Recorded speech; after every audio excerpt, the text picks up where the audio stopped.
Hello, beautiful humans. You clothe your females. Yeah. I don't know if we'll keep that in. That's just me being weird. But hey, everybody. So recently I was in Vancouver for Christmas and New Year. Woo! It's my main home base, other than Ecuador. And I had a great time. And there was International 5G anti 5G protest day in late January. I believe it was January 25th. And I had to get involved. I really had to get out there and try and just talk to some people. I did some flyering. I just had to do it, and I filmed a little bit. And you're probably thinking, why, Sasha? That's not that entertaining. Who gives a shit? People protesting things. Well, I'm gonna tell you why I did it, and I'm gonna show you a clip. And if you want to watch the full thing, you can. But the reason I did this video was that, in our culture, there's lots of bad things that do happen in terms of like things that are bad for everyone, in terms of like health, in terms of like controlling people, in terms of the economy. Things happen that are not for our benefit. And I think there's people, pulling the strings and sort of creating the world that we have here. And there's always a group of people who wakes up early to kind of how things are working. There's always a group that goes, wait a minute, something is wrong here. We need to wake up. And that group is always the crazy people who everyone's like, those guys are crazy, whatever. And then, of course, 30 years later, 50 years later, wow, they were right. Oopsie. By then, million people have died. You see what I'm saying? Like people who said, this Hitler guy, we need to stop him. He's a threat. Shut up. He's fine. Don't talk against Hitler. He's great. That happened at the time. People said, no, don't worry. Everything's going to be fine. Didn't work out, did it? And so if you look even, in our past, not even far away past, there were doctors saying, hey, there was ads of doctors like smoking fucking huge cigarettes saying, hey, my doctor smokes XYZ, whatever. There was advertisements that your kids should play with lead. Literally, like there's ads where there's children with a paintbrush and there's a bottle of lead paint and all these other lead products. And by the way, not only is it the most toxic thing you can put in your body, pretty much heavy metals, kills you, right? It also tastes sweet, apparently. So kids would be in a room licking the wall. It's bad. Now, you might think, well, they were just ignorant. They didn't know it was bad. Well, maybe not, maybe yes. Do your own research, I always say. But, and so same thing, smoking, various carcinogens, so many things, DDT, like so many things. People were like, some people would wake up early. Other people would go, you're crazy. The majority would say, you're insane. Shut up. And then, of course, years later, oh, yeah, well, we were wrong, and a lot of people got sick. Too bad. So I prefer being in that. I like to think of myself as pretty woke, not just because I'm a host of the Woke as Fuck podcast. Other reasons, too. But I do the work. I don't really believe in this illusion. I like to create my own, belief systems of what's real and what's not. I like to, you know what I'm saying? I'm not falling for it, goddammit. And I'm tired of not fully speaking up when I see shit going on. I'm like, well, it's not really my niche, I shouldn't be, don't focus on this thing. But it's like, come on, guys, really? I can't just shut up anymore. I can't do it. It's killing me. I literally can't do it. I noticed there's a direct correlation between how much I prevent myself from speaking my truth and how authentically I'm living my life and how good I feel about myself. You know what I'm saying? Like one example, I remember I was in, I guess it was grade 9 or something, and there was one kid bullying another kid. And the kid that was being bullied, he was really small. The kid bullying him was a little bit bigger, and I was bigger than both of them. And I was looking at it, and I'm just like, I'm going to walk up and just like smack this kid and be like, leave that motherfucker alone. And for some reason, I hesitated, and I didn't do it. And the bullying happened, and then, whatever, it was over. And then I just felt shitty. I was like, why didn't I say something? Like, I know I could take this guy. He's just being an asshole. And I should have stood up for this other kid. And I always kind of regretted it. It's just one of those moments in my life where I know I should have manned up and done something, and I never did it. And so as I get older and wiser, it's like, fuck it, life is too short to shy away from those things. You know what I mean? Like, if you know who you are and what your truth is, speak up. Do the thing that you got to do to be who you are if it feels right for you. And so when it comes to 5G, it's like, I can't, sure, I could just go and buy some technology that protects me, right? I have enough money, I could buy some piece of land in the middle of nowhere where it won't get to me and whatever. But like, what about the millions of people who don't have that luxury, who don't have like a few $100 or $1,000 or more to protect themselves, or don't have the money to go live in the middle of freaking nowhere where it's going to be safe? You know, like we're all one. Humanity's one. We're one. We're one family, and we have to stick up for each other. And I don't feel comfortable sitting around anymore when they're rolling out really nasty shit like this and not saying anything. So for me, I just had to speak up, and that's why I made this little document. You know, whatever little. It's not even a documentary. It's just me dicking around talking to people about it. But that's why I did it, and I just want you guys to be aware of this so that you can protect yourself and or take whatever actions that, again, feel right to you in your life about this issue. And this 5G thing, it's really bad. Every time they put it up somewhere, really bad things happen. In Holland, hundreds of birds fell dead from the sky when they ran a 5G test. In Texas, in the United States of America, you might have heard of it. They tested 5G in a station full of firefighters, and they literally ran out. They could not be in the building. It was that lethal. In Switzerland, people protested as soon as it went up because people got headaches. They felt horrible. They couldn't focus. So there's so much wrong with 5G. Now there's just bad for people. The Russians use these frequencies as weapons, and it's documented that this could be used as a weapon. And there's many other concerns as well, not just health, but in terms of spying on people, taking away people's liberties, and essentially setting up a full-on control network. But that doesn't even matter. Like, you can research that if you want, but just that it's bad for us and it destroys us and it causes all kinds of health problems. That's good enough for me, guys. That's good enough for me. And once again, we're at a time in history where they're trying to push something through because it could be financial reasons, or again, if you go more sinister, because they actually want people to be unhealthy because people are easily controlled when they're worrying about their health and they can't focus and they don't have money to eat. Those people are far less likely to wake up and actually, see what's going on and fight the powers that be or whatever. Like, if you're struggling for survival, you're not going to wake up. It's very difficult. So I think this is really serious, and that's why I went out there. And I just want to put a little bit, just get the information out there so you can take whatever actions you feel you need to take in your life to stop this thing coming to your neighborhood and potentially just protect yourself in whatever way that you can. So I'm going to put that full video up on the Woke as Fuck podcast YouTube channel with some links on there. And so I took a little clip of one of the interviews that I thought was good. And so here that is.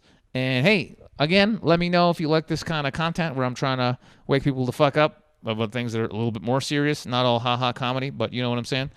And let me know what you think. And I love you guys, and thanks for being here. And we'll see you later. Peace.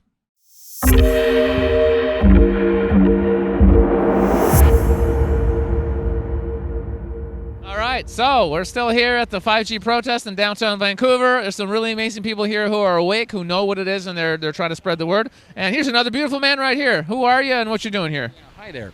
My name is Paul LeMay. I was here, well, actually in July, I brought Martin Pall, who's one of the leading scientists and outspoken critics of 5G technology and Wi-Fi and all that other stuff as well. And I was able to bring him to Vancouver and get a public speaking tour organized, and actually we did 7 cities around the Lower Mainland and on Vancouver Island. So that was a real big eye-opener for all of us, of course, and me in particular.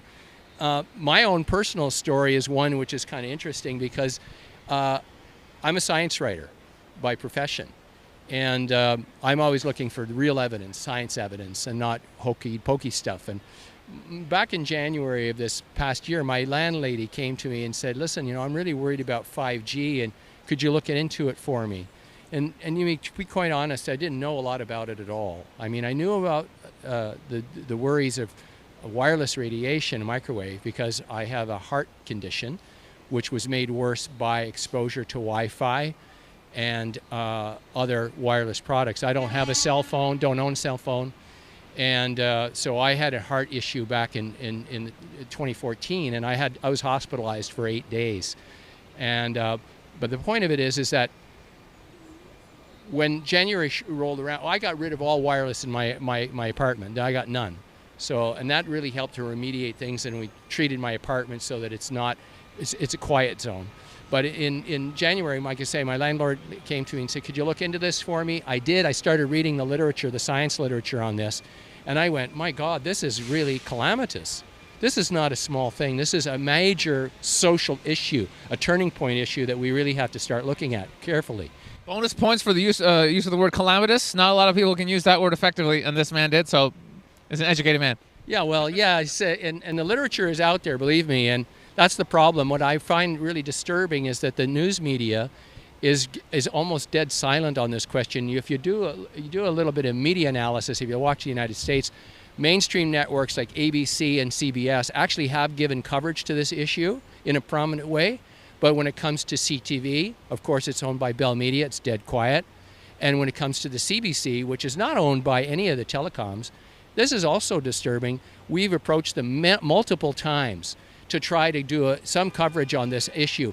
There is it's completely silent. It's crickets. And we just have to ask ourselves, why is that the case? What's going on? And I think it's because there's a profound ignorance. Not, obviously the industry has a big interest in keeping things murky, just like the tobacco industry, right? Well, we need more research. Well, that's not true. Got to make sure there's enough research. So even though it might be killing millions of people, let's just wait for more research that we're not going to fund. You know what I'm saying? Yeah. Just keep waiting. Yeah. No, get the towers up now. Take the money now. We'll wait for the research. The research is in, and in fact, I'm going to cite just one, okay? There's thousands of studies, but I'm going to cite one that is the game-changing study that everybody should know. In September of 2018, Anthony Miller, who is a professor emeritus from the University of Toronto, he's an epidemiologist. He did a study with three other authors, which conclusively showed that wireless radiation is a risk and not a carcinogen, a possible carcinogen, but is a carcinogen. Now, what's really important about Anthony Miller is that Anthony Miller was on the 2011 IARC panel, which is the advisory panel to the WHO, World Health Organization. And that's the organization that took the recommendation from this 2011 review that said wireless radiation is a possible carcinogen. Subsequent research with epidemiology and animal studies, they concluded that it's not a possible carcinogen. It is a carcinogen. It is causal. So in that case, that should be the study that ends the story, ends the debate. And really what we should be talking about is the eventual collapse of the wireless industry, because there will be lawsuits from here on. Eventually, harm lawsuits in the billions of dollars, just as we saw with other products, like with tobacco, and with Erin Brockovich, with the chromium contamination of the water table. Her law firm is now involved in looking into the lawsuit harm aspect of this. So you know what? When the money starts rolling out the doors and into the court settlements. But the problem, I hope so, but the problem is we know that the people who are really behind all this, they have infinite money. Absolutely, and it's not about the money, it's about the power and the control, and frankly getting people sick, so they're too sick and they're too worried about making money and surviving and feeling like shit. You can't you can't do anything when you feel horrible and you have no energy. So that's actually, at the highest level, it's not even about the money. It's about the absolute domination and submitting everybody. Yeah. It's literally like we're already slaves to a degree, but they want to absolutely decimate humanity. And it's obvious. At this point, just the fact that they're trying to put something like this through tells you everything you need to know. Well, we know it's dangerous, and they're rolling it out anyway. That's all you have to understand about the situation, I tell you something. Martin Pall, when he came to speak here, one of the things he said during a private reception, which was stunning. We were at a reception where we had doctors, lawyers, and he said, today's technology, as we have 4G, 3G, 2G, it takes literally years before the erosive effects on health become apparent to people.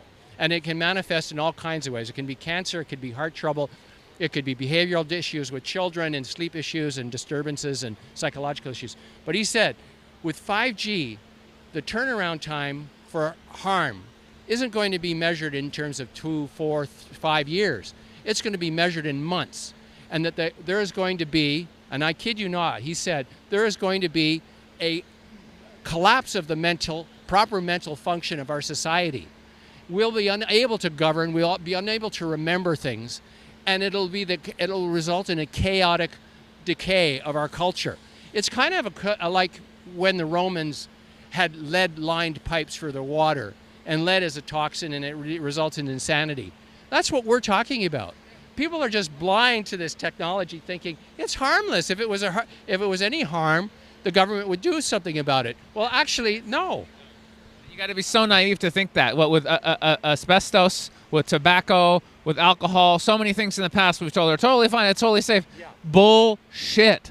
So if, I mean, it's like that. Like, if you don't know at this point that most terror attacks are funded by who? The Central Intelligence Agency. That's a fact. That's a statistical fact that can be proven. That's just what's up. If you're not aware, sure. But I mean, like, it's a very basic. If you come up with a cure for cancer, guess what? You die or you're discredited. What happened to Nikola Tesla, who came up with free energy? He was defunded. And you know what I'm saying? Like, it's the same pattern over and over. You don't have to be intelligent to see it. It's just right in front of you. Same thing's happening again right now. So anyway, so thanks for being here. Thank you. God bless you. Let's talk to some other people.